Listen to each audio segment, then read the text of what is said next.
شخص ہے وہ کوئی زبان سے نعرہ نہیں لگاتا، کوئی جشن نہیں مناتا، لیکن زندگی کے اندر محمد رسول اللہ کے طریقے کو لیا ہوا ہے۔ باہر روڈوں پر آ کر لوگوں کے سامنے اظہار نہیں کرتا، لیکن دل میں محمد الرسول اللہ کی محبت ہے، اور اس محبت کا اثر یہ ہے کہ محمد الرسول اللہ کے طریقے کو اپناتا ہے۔ فرمایا یہ کیا ہے؟ کامیاب ہے۔ اعوذ باللہ من الشیطان الرجیم، بسم اللہ الرحمن الرحیم۔ انما كان قول المؤمنین اذا دعوا الى اللہ ورسوله ليحكم بينهم ان يقولوا سمعنا واطعنا واولئك هم المفلحون۔ صدق اللہ العظیم۔ انما کان قول المؤمنین، بے شک صرف اور صرف جو بات ہے نا مومن کی، کون سی بات؟ کب یہ بات کہتے ہیں؟ اذا دعوا الی اللہ ورسولہ، اذا دعوا الی حکومت اللہ ورسولہ، جب اسے پکارا جاتا ہے، بلایا جاتا ہے اللہ اور اس کے رسول کی حکومت کی طرف، تو لیحکم بینہم، تاکہ ان کے درمیان فیصلہ کیا جائے۔ تو کیا بات کرتے ہیں؟ کون سی بات کرتے ہیں؟ فرمایا ان یقولوا سمعنا واطعنا، وہ کہتے ہیں کہ ہم نے بات سن لی، مومن کہتے ہیں ہم نے بات سن لی، واطعنا، اور ہم نے بات مان لی۔ یہ مومن کی شان ہے۔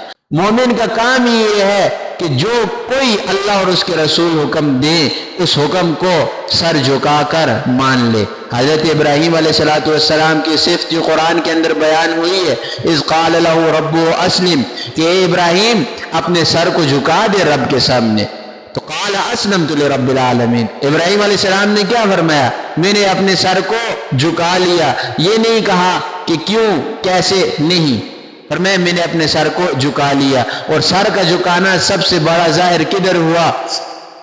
جب اماں ہاجرہ علیہ السلام کو اسماعیل علیہ السلام کے ساتھ چھوڑ کر کدھر آئے؟ بیت اللہ کے سامنے۔ اس وقت تو بیت اللہ نہیں تھا، اور نہ ہی کوئی اس کے نشان وغیرہ تھے، کوئی چیزیں اس وقت موجود نہیں تھی، ایک صحرائی علاقہ تھا، نہ پانی ہے نہ کوئی اور چیز ہے۔ تو کہہ سکتے تھے نا اے اللہ کیسے چھوڑ کر آؤں، میری بیوی جوان ہے اور میرا جو بچہ ہے وہ بھی بالکل چھوٹا سا ہے، میں کیسے اسے چھوڑ کر آؤں؟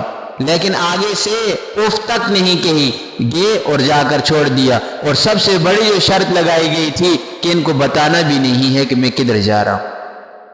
آگے سے تو انہوں نے کوئی بات نہیں کی۔ فرمایا مومن یہ ہے ان یقولوا سمعنا واطعنا، ہر اللہ اور اس کے رسول کے حکم کو پورا کرے اور ہر حکم کے سامنے کہے سمعنا واطعنا، ہم نے سن لیا اور ہم نے مان لیا۔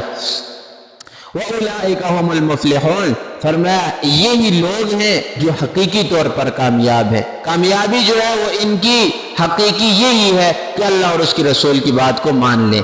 فرمایا وَمَن يُطِعِ اللَّهَ، اور جو کوئی اطاعت کرے اللہ کی، وَرَسُولَهُ، اور اس کے رسول کی، وَيَخْشَ اللَّهَ، اور وہ ڈرے اللہ سے، وَيَتَّقِهِ، اور پرہیزگاری کو اختیار کرے، گناہوں سے بچ جائے، اللہ کا خوف دل کے اندر بٹھا لے۔ فرمایا فَأُولَٰئِكَ هُمُ الْفَائِزُونَ، یہی لوگ فائز ہونے والے ہیں، یعنی یہ لوگ کامیاب ہونے والے ہیں، ان لوگوں کی کامیابی ہے۔ اللہ کا خوف بہت بڑی چیز ہے۔ انسان کے دل کے اندر اللہ کا اگر خوف ہے تو یہ سمجھے کہ میں مومن ہوں۔ حضرت عمر رضی اللہ تعالیٰ عنہ سے ایک شخص نے سوال کیا، اے امیر المومنین ہمیں ذرا بتائے ایمان کسے کہتے ہیں؟ حضرت عمر رضی اللہ تعالیٰ عنہ نے جواب دیا، ایمان خوف اور امید کے درمیان کا نام ہے۔ انسان نیکی کرے تب بھی دل کے اندر خوف ہو، آیا یہ قبول ہوگی کہ نہیں ہوگی، اور گناہ کر کے امید ہو کہ اللہ معاف کرے گا۔ فرمایا یہ مومن ہے۔ ہر وقت انسان کے دل کے اندر کیا ہو؟ خوف اور امید کی جنگ چل رہی ہو، کبھی ڈرے اللہ سے، کبھی اللہ کی امید باندھے۔ تو فرمایا پھر یہ لوگ کیا ہیں؟ کامیاب ہیں۔ وَأَقْسَمُوا بِاللَّهِ، اب پھر منافقین کی طرف، پھر وہاں موضوع سخن کس کی طرف آ گیا؟ منافقین کی طرف. وَأَقْسَمُوا بِاللَّهِ، یہ منافق قسمیں کھاتے ہیں باللہ، اللہ کے نام کی قسم، جہد ایمانہم، اپنی قسموں کو مضبوط کرنے کے لیے، اپنی بات کو پختہ کرنے کے لیے، لوگوں کو یقین دلانے کے لیے اللہ کے نام کی قسم کھاتے ہیں. قسم کیا کھاتے ہیں؟ لَإِنْ أَمَرْتَهُمْ لَيَخْرُجُونَ، اگر اے محمد الرسول اللہ آپ نے ہمیں حکم دیا تو ہم ضرور بضرور نکلیں گے. یہ کیا کرتے تھے؟ قسمیں کھاتے تھے. ابھی جنگ کا وقت نہیں ہے، ویسے مجلس کے اندر بیٹھے ہوئے ہیں محمد الرسول اللہ کے پاس، اٹھ کر لمبی لمبی تقریریں کرتے اور کہتے کہ ہماری جان آپ کے اوپر قربان ہے، جس وقت اے محمد الرسول اللہ آپ ہمیں حکم دیں گے ہم فی الفور اپنے گھروں کو چھوڑ کر کدھر چلے جائیں گے؟ میدان جنگ کے اندر چلے جائیں گے. ہم نے اپنے آپ کو آپ کے اوپر قربان کر دیا. نہیں یقین آتا تو ہم اللہ کی قسم کھا کر کہتے ہیں کہ ہم آپ کے ساتھ نکلیں گے. منافق کی حالت بتائی جا رہی ہے. فرمایا لا تقسموا، اے محمد رسول اللہ آپ فرما دیجئے کہ مت قسمیں کھاؤ، اللہ کے نام کی جھوٹی قسمیں مت کھاؤ، اللہ کے نام کا برا استعمال مت کرو، جھوٹ کے اندر اللہ کے نام کو استعمال مت کرو. تم نے نکلنا نہیں ہے، تم جہاد کے اندر نہیں جا سکتے. کیوں؟ تمہارے دل بھی بزدل ہیں، تم نے جہاد میں نکلنا نہیں، خواہ مخواہ اللہ کے نام کی قسم مت کھاؤ. روک دیا یہاں سے. فرمایا طاعۃ معروفہ، اللہ کو سب سے زیادہ جو چیز پسندیدہ ہے وہ یہ ہے کہ اللہ کی فرما برداری کی جائے. جھوٹی قسموں سے تم کیا نہ کرو، اللہ کو دھوکا مت دو. یہاں سے ایک بات مسلمانوں کو بھی سمجھائی جا رہی ہے کہ دیکھو صرف اور صرف زبانی دعوے کرنا اور کچھ جشن وغیرہ منا لینا کہ ہم محمد الرسول اللہ کے عاشق ہیں، فرمایا یہ زبانوں سے عاشق بننے کا آپ کو کوئی فائدہ نہیں ہوگا. کوئی شخص ہے وہ کوئی زبان سے نعرہ نہیں لگاتا، کوئی جشن نہیں مناتا، لیکن زندگی کے اندر محمد رسول اللہ کے طریقے کو لیا ہوا ہے. باہر روڈوں پر آ کر لوگوں کے سامنے اظہار نہیں کرتا، لیکن دل میں محمد الرسول اللہ کی محبت ہے، اور اس محبت کا اثر یہ ہے کہ محمد الرسول اللہ کے طریقے کو اپناتا ہے. فرمایا یہ کیا ہے؟ کامیاب ہے. اور جو رسول اللہ صلی اللہ علیہ وسلم کا نام کا صرف اور صرف استعمال کرتے ہیں اپنی دنیا چمکانے کے لیے، عاشق رسول ہونے کا صرف اور صرف زبانوں سے دعویٰ کرتے ہیں، لیکن کام سارے کے سارے محمد الرسول اللہ کی مرضی کے خلاف کرتے ہیں، فرمایا یہ تو منافقین کا طریقہ ہے، یہ مسلمانوں کا اور مومنوں کا طریقہ نہیں. اور دوسری چیز، یہاں سے قسم کھانے سے سختی سے منع کیا گیا. اور محمد الرسول اللہ صلی اللہ علیہ وسلم نے خود فرمایا منافق کی نشانی میں سے ایک نشانی یہ ہے کہ وہ قسمیں کھاتا ہے. ہر بات، چھوٹی چھوٹی بات کے اوپر قسم کھاتا ہے کہ کسی بندے کو یقین آ جائے. فرمایا جو شخص زیادہ قسمیں کھاتا ہو سمجھ لو کہ یہ شخص جھوٹا ہے، بالکل آخری حد ہو. اگر آپ کی جان جا رہی ہے، جان بچانے کے لیے اگر آپ قسم کھاتے ہیں تو آپ قسم کھائیں. اس کے علاوہ عادت اپنی قسم کھانے کی مت بنائے، منافقین کی نشانی ہے. اور یہ بات عورتوں کے اندر زیادہ پائی جاتی ہے کہ عورتیں چھوٹی چھوٹی بات کے اوپر قسم کھا لیتی ہیں. قرآن کے اوپر ہاتھ لگا لیا، یہ بہت ہی ناگوار کام ہے، شریعت اس چیز کو پسند نہیں کرتی.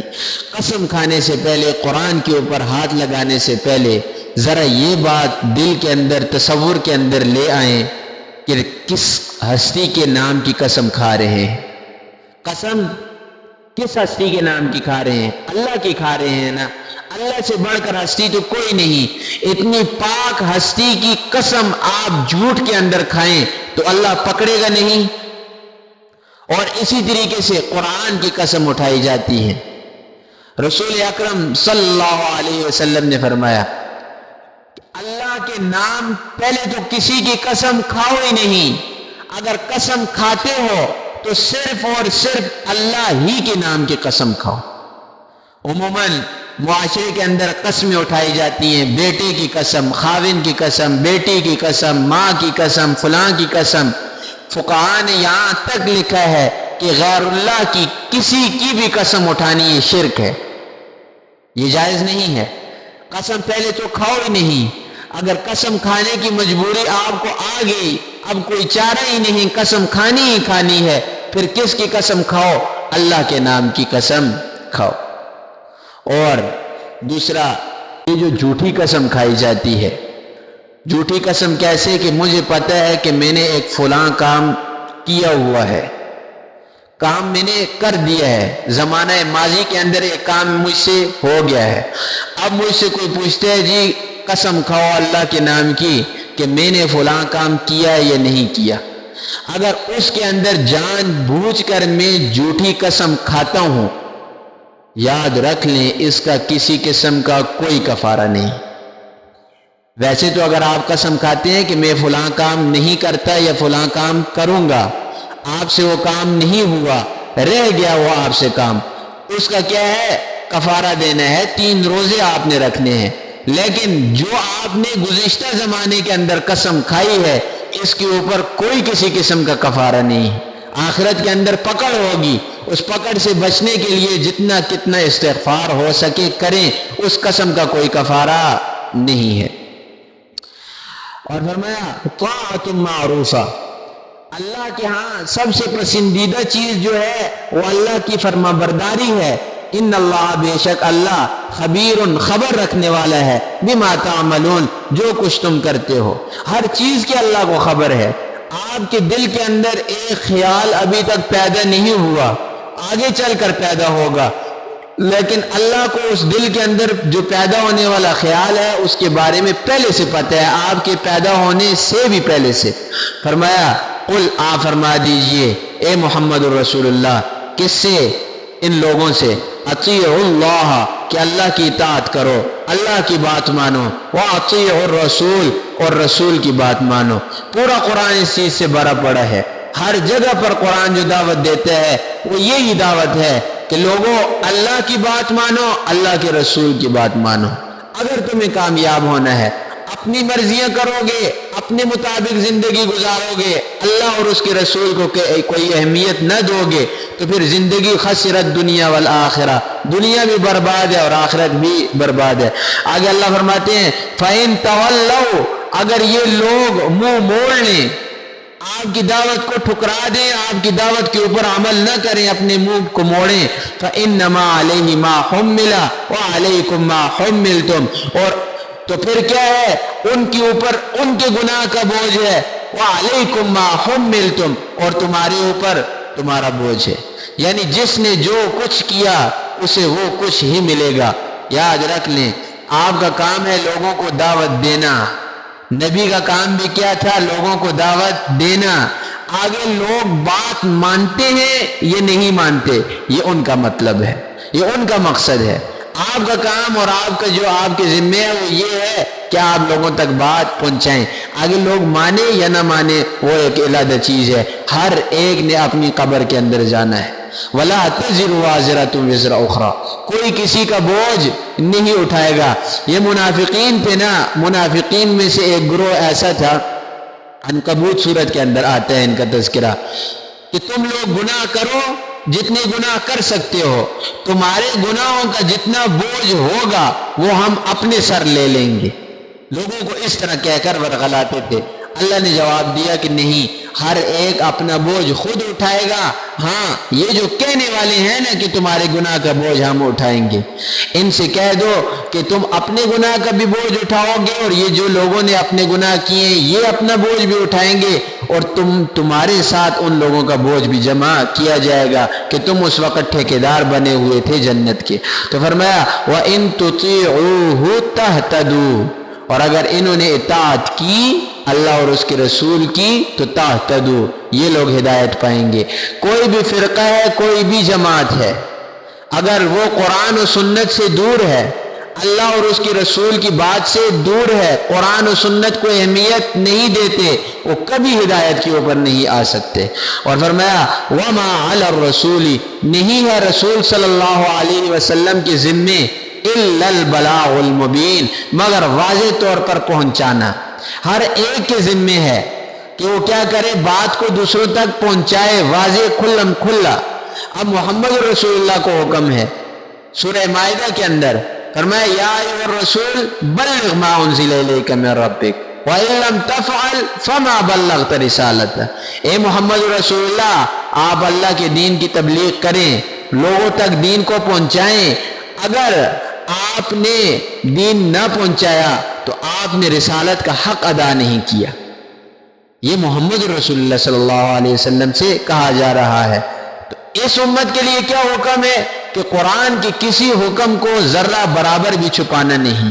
اگر کوئی بھی قرآن کے کسی حکم کو توڑتا ہے یا ٹیڑھا کر کر بیان کرتا ہے، چھپاتا ہے اسے، تو اس کے بارے میں قرآن کے اندر دوسری جگہ پر لعنت آئی ہے، اولئک یلعنہم اللہ ویلعنہم اللاعنون۔ ایسے لوگوں پر اللہ بھی لعنت کرتا ہے اور ہر لعنت کرنے والی چیز ان کے اوپر لعنت کرتی ہے۔ تو فرمایا وما علی الرسول الا البلاغ المبین، رسول کے ذمے ہے صرف اور صرف واضح طور پر پہنچانا۔ آگے مانتے ہیں نہیں مانتے ان کی اپنی مرضی۔